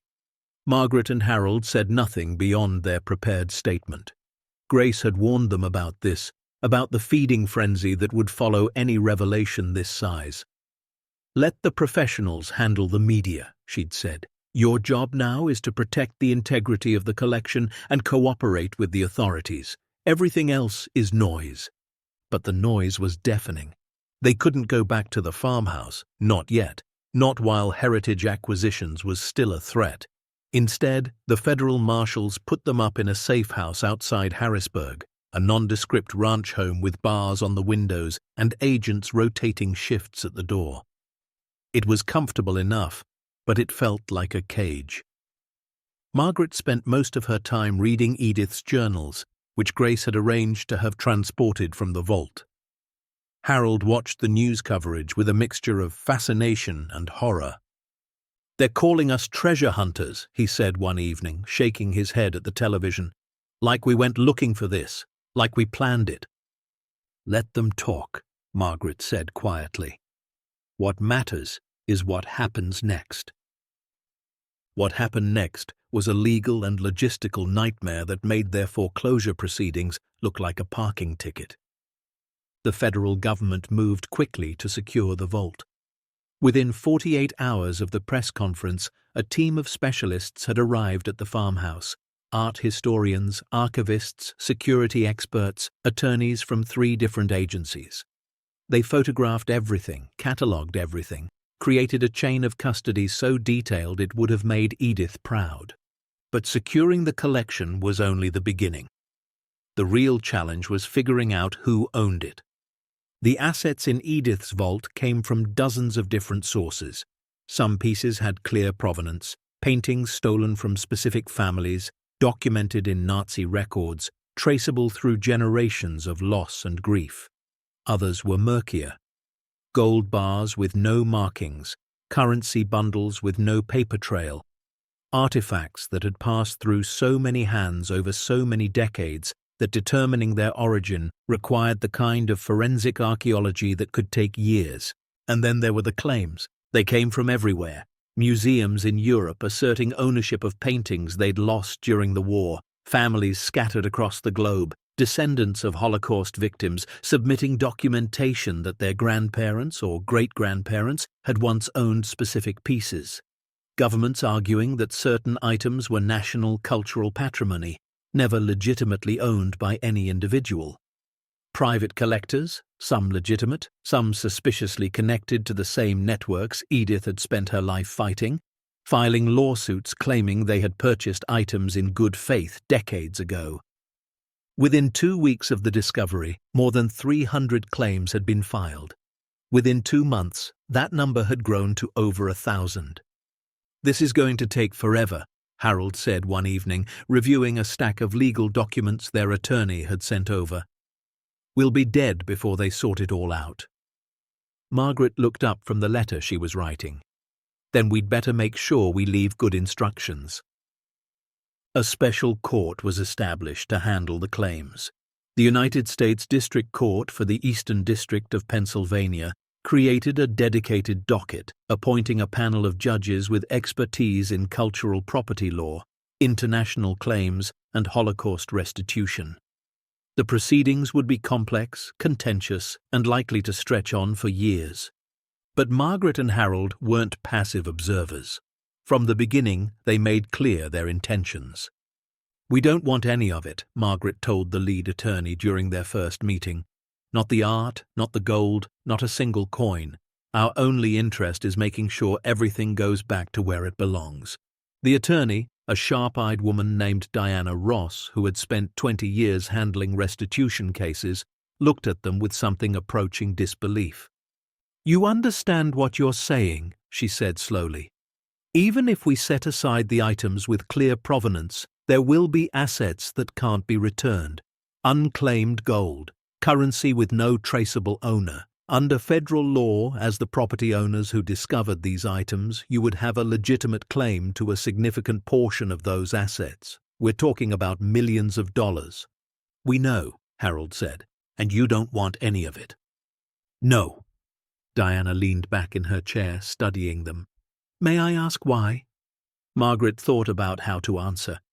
She thought about Edith, spending 60 years as a guardian rather than an owner. She thought about the families in those provenance files, people who had lost everything to theft and violence and hatred. She thought about what it meant to inherit something you never earned. "Because it's not ours," she said finally. "It was never ours, we just happened to find it. That doesn't give us the right to profit from other people's tragedy." Diana was quiet for a long moment. Then she smiled, a small, genuine smile that transformed her professional demeanor into something warmer. "I've been doing this work for 2 decades, she said. "I've never met anyone like you." As the legal proceedings unfolded, the criminal investigation ran parallel. The FBI had opened a case against Heritage Acquisitions International within days of the press conference, and the evidence Edith had compiled over decades proved invaluable. William Hargrove was arrested in New York trying to board a flight to Switzerland.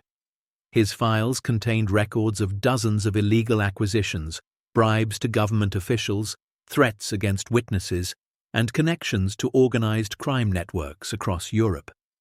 The 2 men who had broken into the farmhouse were apprehended in Baltimore, their fingerprints matching evidence from 3 other burglaries targeting private art collections. But Hargrove was just the tip of the iceberg. As investigators dug deeper, they uncovered a web of corruption that stretched across continents. Auction houses that had laundered stolen goods. Private collectors who had knowingly purchased looted art. Lawyers and accountants who had created shell companies to hide the origins of illicit transactions. Indictments came down like dominoes.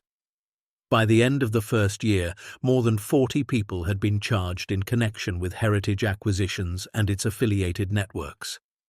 Some pled guilty. Others fought the charges and lost. A few fled to countries without extradition treaties, but their assets were frozen, their reputations destroyed, their empires crumbling. And through it all, Edith Thornton's name kept surfacing. Her meticulous records, her careful documentation, her decades of solitary investigation, all of it became crucial evidence in case after case. Prosecutors called her the most important witness they'd never met. Journalists wrote profiles of the mysterious woman who had dedicated her life to protecting what others wanted to steal. Margaret read every article, watched every news segment, collected every mention of her aunt's name. She was assembling a record, she told herself, preserving a legacy. But really, she was getting to know the woman she'd never known, the woman who had trusted her with everything. The first restitution happened 6 months after the press conference. A small painting, a portrait of a young girl, no more than 12 inches by 16 inches, painted in oils on a wooden panel, was traced to a Jewish family from Vienna. The Kohns had been art collectors before the war, owners of a gallery that had showcased some of the finest works in Austria. In 1938, the Nazis had seized everything. The family had been scattered across continents, some surviving, many not. The painting had vanished into the machinery of looting and resale. Edith had found it in 1967 in the collection of a deceased industrialist whose family wanted to quietly dispose of his problematic acquisitions. She had paid $40,000 for it, money she'd saved over years of frugal living, and she had documented its provenance meticulously, tracing it back through bill of sales and shipping records and the original Nazi inventory lists. Now, 77 years after it had been stolen, the painting was going home. The ceremony was held at the federal courthouse in Philadelphia. The surviving members of the Kohn family, grandchildren and great-grandchildren of the original owners, people who had grown up hearing stories about a legacy they never expected to recover, gathered in a small conference room.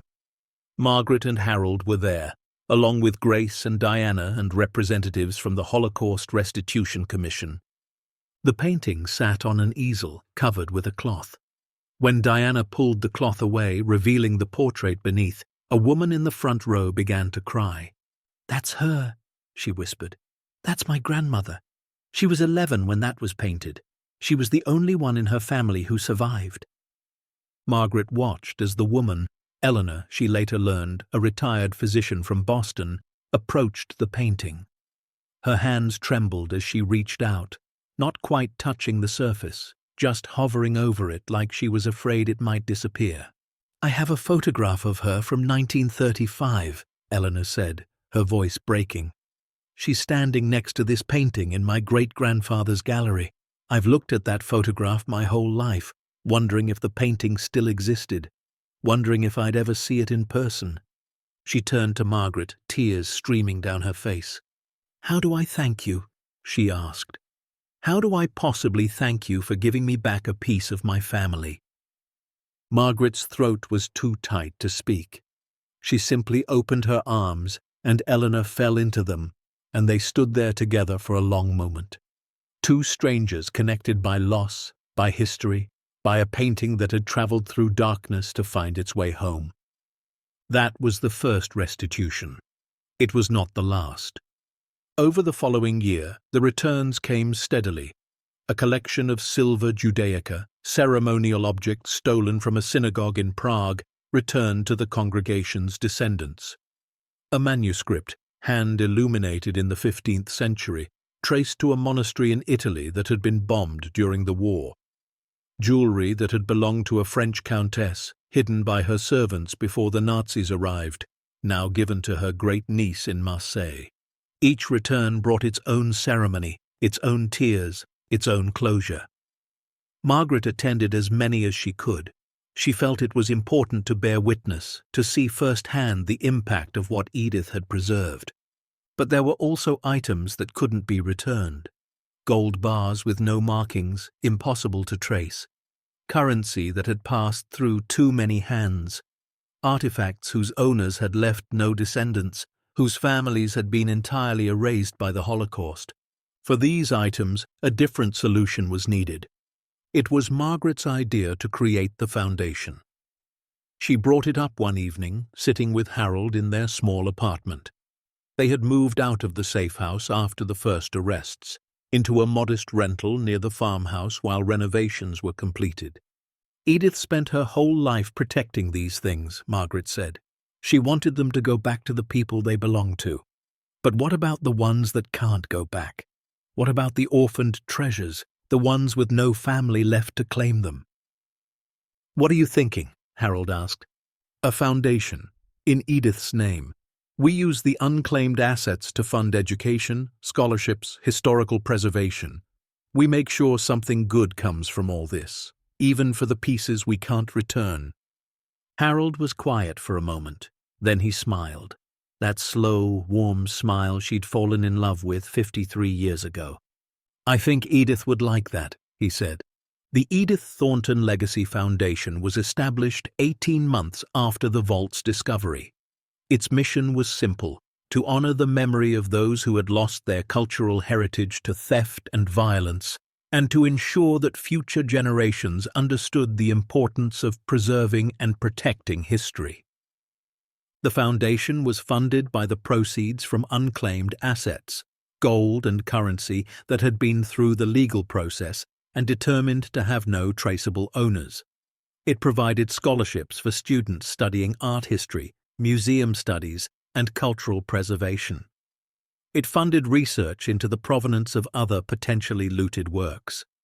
It supported Holocaust education programs in schools across the country. Margaret served as the founding chair, though she insisted on keeping the role unpaid. "I didn't do this for money," she told the board at their first meeting, "and I'm not going to start now."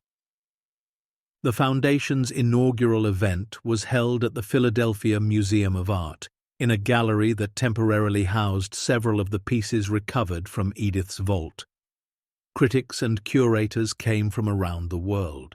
Donors wrote checks with many zeros. Journalists covered the event like it was a coronation. But Margaret's favorite moment came after the speeches and the toasts, when the gallery had mostly emptied and only a few stragglers remained. A young woman approached her, maybe 25, nervous, holding a notebook like a shield. "Mrs. Marshall," she said, "my name is Sarah. I'm a graduate student at Penn, studying art history. I wanted to thank you." "For what, dear?" "For the scholarship, the Thornton Foundation scholarship. I got it this year. It's paying for my final semester." Margaret smiled. "That's wonderful. What are you studying?" "Provenance research, tracking the history of artworks, figuring out where they came from, who owned them." Sarah's eyes were shining. "When I heard about what you and your husband did, about what your aunt spent her life doing, I knew that's what I wanted to do too. I want to help bring things home. Margaret felt her heart swell. She reached out and took the young woman's hand. Then you're exactly where you need to be, she said. And I think Edith would be very proud. The criminal trials concluded in the spring, 2 years after the discovery. William Hargrove was convicted on 17 counts, including conspiracy to traffic in stolen cultural property, money laundering, and witness intimidation. He was sentenced to 23 years in federal prison. His accomplices received sentences ranging from 5 to 15 years. Heritage Acquisitions International was dissolved, its assets seized, its network dismantled. The news coverage was extensive, but Margaret didn't watch. She was too busy with other things: foundation work, restitution ceremonies, and a project she had been quietly pursuing for months. She was writing a book. It had started as a simple exercise, a way to organize her thoughts about Edith and everything that had happened. But as she wrote, it grew into something larger. A biography of a woman the world had dismissed, a chronicle of a mission no one had understood, a testament to the power of persistence and integrity.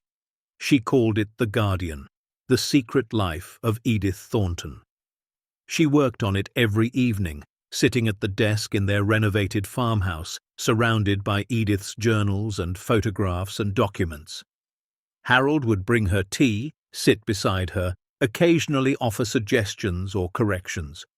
"You're getting the dates wrong for the Salzburg recovery," he'd say, pointing at her notebook. "It was 51, not 52. "How do you know that?" Margaret would ask. "Because I've read those journals as many times as you have." They laughed about it, these two people who had never expected to spend their retirement becoming experts on Nazi art looting and Cold War espionage. But there was joy in the work, in the discovery, in the slow piecing together of a life that had mattered more than anyone knew. The book was published the following fall. It wasn't a bestseller, not exactly, but it found its audience. Historians praised its rigor. Journalists called it compelling. Families who had received items from the collection wrote letters thanking Margaret for telling Edith's story, for ensuring that her sacrifice wouldn't be forgotten. The best review, though, came from an unexpected source. It arrived in a plain envelope addressed to Margaret at the farmhouse. Inside was a single sheet of paper, handwritten, with no return address. "Dear Mrs. Marshall," it read, "I read your book. I stayed up all night finishing it. I want you to know that I understand now. I understand what my mother gave her life to protect, and I understand why she chose you. You see, Edith Thornton was my mother's closest friend. They worked together during the war, and they stayed in touch for decades afterward. My mother never told me much about what they did. She said some secrets were too heavy to share, but she spoke of Edith often, always with respect, always with love. When my mother passed 5 years ago, I found letters from Edith in her papers, letters about the collection, about the vault, about her fears and her hopes. I didn't know what to do with them, so I did nothing. Your book has changed that. You've given Edith's story the ending it deserved, and you've given me the courage to finally share what I know. Enclosed is a key. It opens a safe deposit box in Zurich. Inside, you will find more documents, more provenance records, more evidence of what Edith and my mother worked to preserve. Use it wisely, with gratitude and respect, a friend. There was no signature, but tucked into the envelope, wrapped in tissue paper, was an old brass key. Margaret stared at it for a long moment. Then she picked up the phone and called Grace. The story, it seemed, was not over yet. Through all of this, through the trials and the returns and the foundation and the book, there was one piece of unfinished business that Margaret couldn't ignore. David. Their son had been silent since the story broke. No calls, no emails, no messages. Margaret had tried to reach him through the old contacts she had, an email address that might still work, a phone number that went straight to voicemail, but received no response. She told herself it didn't matter. She told herself they had made their peace with David's absence long ago, when he had vanished and left them holding his debt. She told herself that forgiveness was something she could offer even if it was never received. But late at night, when Harold was asleep and the farmhouse was quiet, she found herself thinking about the boy he had been, the miracle baby they had waited so long for, the child with the bright eyes and the eager questions, the young man who had promised to change the world and instead had broken theirs. Where was he now? What had he become? Did he know what his parents had discovered? Did he care? The answer came on a Tuesday afternoon, 18 months after the press conference. Margaret was working in the garden. They had planted one behind the farmhouse, vegetables and flowers, the kind of simple growing things that reminded her of her mother's garden back in Ohio. She heard tires on the gravel driveway and looked up, expecting a delivery or perhaps a visitor from the foundation. Instead, she saw a rental car, unfamiliar, pulling to a stop near the porch. The door opened and a man stepped out. He was older than she remembered, thinner. His hair had gone grey at the temples, and there were lines around his eyes that hadn't been there the last time she'd seen him. But she would have known him anywhere. A mother always knows. "David," she breathed. He stood by the car, not moving, not approaching. His hands were shoved in his pockets, his shoulders hunched like he was bracing for a blow. "Mom," he said. His voice cracked on the word. Margaret set down her gardening trowel and walked toward him slowly. Her heart was pounding, but her feet were steady. She had imagined this moment 1,000 times over the years, sometimes with anger, sometimes with grief, sometimes with a desperate hope she'd tried to bury. She stopped a few feet away from him. Up close, she could see the damage more clearly. Not just age, exhaustion, regret, the weight of years spent running from himself. "You look tired," she said. He let out a sound that might have been a laugh or a sob. "I am. I'm so tired, Mom. I've been tired for years." "Where have you been?" "Everywhere, nowhere. After the business collapsed, I just ran. I couldn't face what I'd done. I couldn't face you and Dad. So I kept moving, kept running, hoping that eventually it would stop hurting." "Did it?" "No." His eyes were wet. "It never stopped. And then I saw the news. I saw what you found. I saw you and Dad standing up there, telling the world about that vault, about Aunt Edith, about doing the right thing even when it cost everything." He shook his head, and I realized how much I'd wasted, how much I'd thrown away, not just money, you, both of you, the only people who ever really loved me. Margaret felt her own eyes fill with tears, but she didn't move, not yet. "What do you want, David?" He looked at her, his expression raw and open in a way she hadn't seen since he was a small boy, asking her to check under the bed for monsters. "I want to apologize," he said. "I know it's not enough. I know words don't fix what I did, but I need you to know that I'm sorry. I'm so sorry, Mum, for the loan, for disappearing, for leaving you to clean up my mess, for missing all these years when I should have been here. I'm sorry for all of it." Margaret was quiet for a long moment. She thought about the foreclosure, the humiliation, the nights she'd cried into her pillow. She thought about Harold's heart attack and the bills that had piled up like accusations. She thought about the 30 days they'd been given to leave the only home they'd ever known. And then she thought about Edith, about Grace, about the families who had been separated by war and hatred and theft, who had spent decades not knowing if they would ever find what was lost. She thought about what it meant to hold on to bitterness and what it meant to let it go. "Come inside," she said finally. "Your father will want to see you." The reunion was not easy. Harold's face went through a dozen emotions when David walked through the door. Shock, anger, grief, and something else, something that looked like relief. They talked for hours, all three of them, unpacking years of silence and pain. David told them about his wandering, his failed attempts to rebuild, his struggles with depression and addiction. Harold and Margaret told him about the vault, the foundation, the restitutions, the life they'd built from the ashes of their old one. There were tears, there were raised voices, there were long silences that stretched like chasms between them. But at the end of it, when the sun was setting and the farmhouse was growing dark, Harold reached across the table and took his son's hand. "We forgave you a long time ago," he said quietly. "Not because you deserved it, because we needed to. Carrying that kind of anger, it's too heavy. It'll crush you if you let it." David broke down then, sobbing the way he had as a child, and Margaret held him the way she'd held him 1,000 times before. Through nightmares, through fevers, through all the small heartbreaks of growing up. "You're our son," she whispered. "That never changed. It never will." David stayed for a week, then 2 weeks, then a month. He helped with the farmhouse renovations, threw himself into the physical labor like it was penance.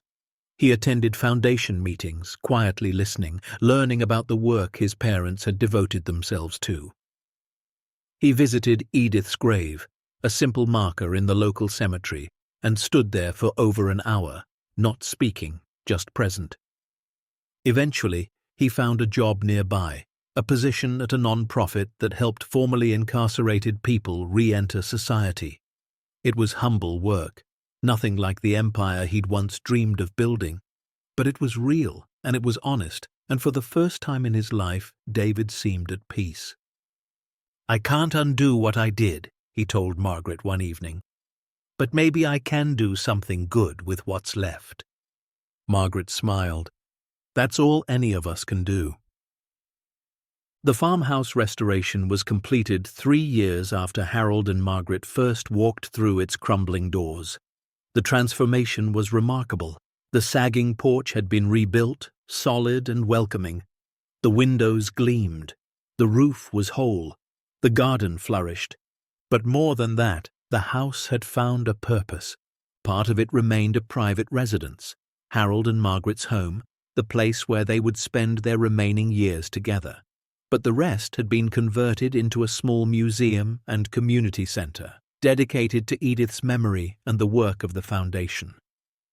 Visitors came from across the country, sometimes from across the world. They walked through exhibits about the Monuments Men, about Nazi looting, about the decades-long effort to recover and return stolen cultural heritage. They saw photographs of Edith, young and old, in Paris and in Pennsylvania, guarding secrets the world had forgotten. And in a special room at the heart of the museum, they saw something else, a wall of photographs showing the items that had been returned. Paintings back in family homes, Judaica restored to congregations, sculptures standing in the museums where they belonged. Beneath each photograph was a name, a story, a life reclaimed. The opening ceremony was held on a warm September afternoon. Hundreds of people gathered on the grounds. Foundation donors, restitution recipients, scholars and students, neighbors and friends. Grace Chen gave a speech about Edith's legacy. Rachel Torres, the journalist who had helped break the story, read excerpts from Margaret's book. Representatives from the families who had received returned items shared their gratitude. And then it was Margaret's turn. She stood at the podium, looking out at the crowd. Harold was in the front row, holding her hand across the distance. David sat beside him, looking more like his father every day. 3 years ago, Margaret began, my husband and I came to this place with nothing. We had lost our home. We had lost our savings. We had lost, or so we thought, everything that mattered. She paused, gathering herself. But we were wrong. We hadn't lost everything. We had each other. We had 53 years of love and partnership and shared struggle, and we had something else too, something we didn't know about, a legacy left to us by a woman I never really knew, a woman who spent her entire life protecting treasures that belonged to others, a woman who believed that doing the right thing mattered, even when no one was watching, even when no one would ever know. Margaret looked at the farmhouse behind her, at the museum that now bore Edith's name. My Aunt Edith Thornton never sought recognition. She never wanted fame or fortune. She just wanted to make things right, one piece at a time, one family at a time, one return at a time. And now, thanks to all of you, that work continues. She smiled, her eyes bright with tears. We came here with nothing, but we leave, whenever that time comes, knowing that we were part of something larger than ourselves, something worth protecting, something worth passing on. That evening, after the crowds had gone and the caterers had packed up and the grounds had fallen quiet, Margaret and Harold sat on the front porch of the farmhouse. The same porch where Edith had once sat, alone, guarding secrets no one would believe. The same porch where Harold had proposed 54 years ago now, on a summer night not so different from this one. The sun was setting over the Pennsylvania hills, painting the sky in shades of orange and purple and gold. Somewhere in the trees, birds were singing their evening songs. The air smelled like cut grass and late-blooming flowers. Harold reached over and took Margaret's hand. His grip was stronger now than it had been when they'd arrived. The doctors said the sense of purpose had been good for his heart, better than any medication they could prescribe. "You know what I keep thinking about?" he said. "What's that?" "That day in Ohio, sitting at the kitchen table, looking at all those foreclosure notices, trying to figure out what we were going to do. I felt like such a failure, like I'd let you down, like everything we'd worked for was gone." Margaret squeezed his hand. "I remember. And now look at us." He gestured at the farmhouse, the museum, the gardens, the life they'd built. "We're not rich, we're not famous, but we made a difference. We actually made a difference." "We did," Margaret agreed. "But you know what matters more than that?" "What?" She turned to look at him, this man she'd loved for more than half a century, through poverty and plenty, through heartbreak and hope. "We did it together," she said. "Whatever came, we faced it together. That's what mattered. That's what always mattered." Harold leaned over and kissed her forehead the way he had every night for 53 years. "I love you, Margaret Marshall." "I love you too, Harold." They sat in comfortable silence, watching the sun disappear below the horizon, watching the first stars emerge in the darkening sky, the same stars that had watched over Edith during her long years of solitary guardianship, the same stars that had witnessed the vault's discovery, the trials, the returns, the foundation, all of it. "We came here with nothing," Margaret said softly. Harold smiled. "We came here with each other. That was always enough." The night settled around them, peaceful and complete. Somewhere inside the museum, a light flickered, the eternal flame they'd installed in memory of those who had lost everything, a reminder that some things can never be replaced, but must always be remembered.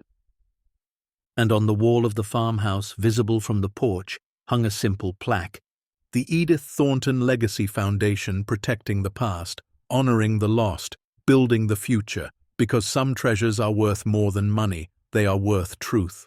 Margaret looked at the plaque, then at Harold, then at the stars above. She thought about Edith, who had spent 60 years alone with her secrets, waiting for someone to trust. She thought about the families who had finally received their heirlooms, their history, their connection to the past. She thought about David, rebuilding his life one day at a time. She thought about Grace and Diana and Rachel and Sarah and all the others who had joined their cause. And she thought about what it meant to be wealthy, not in gold or currency or artwork, but in love, in purpose, in the knowledge that you had done something that mattered. They had come to this place with nothing. 2 suitcases and a pickup truck, a foreclosure notice and a broken heart. They were leaving, whenever that time came, with everything that truly counted. Anyone can protect what matters if they're brave enough to stand for something bigger than themselves. As the evening stars rose over the Pennsylvania hills, Harold and Margaret finally understood why Edith had chosen them. Not because they were wealthy or powerful, but because they were good, and goodness, they learned, was the rarest treasure of all. Because for Harold and Margaret and everyone whose lives they touched, true wealth was never measured in gold or currency. It was measured in love, integrity, and the courage to do what's right even when no one is watching. The end. Up next, 2 more powerful stories waiting for you. Click to keep discovering with us, and don't forget to hit subscribe if you believe the best treasures are found in the heart.